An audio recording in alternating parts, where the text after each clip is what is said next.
Okay, I want to talk to you about a rare complication of GLP-1 medications called allodynia.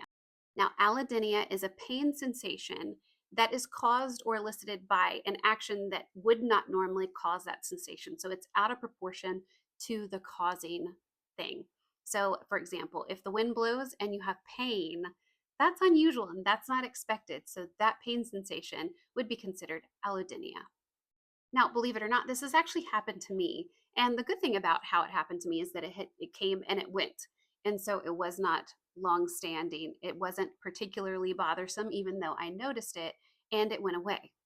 Now, for everybody who experiences it, doesn't necessarily always come and go. So if this is something that you're experiencing and it is bothersome, you definitely want to talk to your provider about it. Now, the way I first noticed mine is I had a pain like on the skin of my leg, just the top of my thigh. It was not where I had done my jab. And it felt kind of like I was developing a bruise, but I hadn't had any injury. And there's nothing in particular that I could, tell from my skin or anything like that. There's no like, fabric chafing, nothing like that.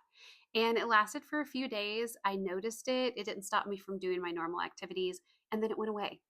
I had a similar situation several months ago. And this was when I was using a different GLP-1, and I had a little bit of that sensation on like my back, and I just attributed it to maybe my waistband of my pants had irritated my skin.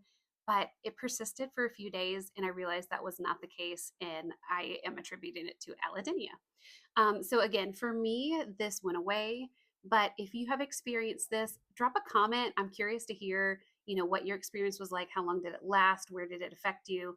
I've heard of some people being affected on their shoulders, on their arms. So I'm just curious about your experience. So drop a comment if you've had an experience with this.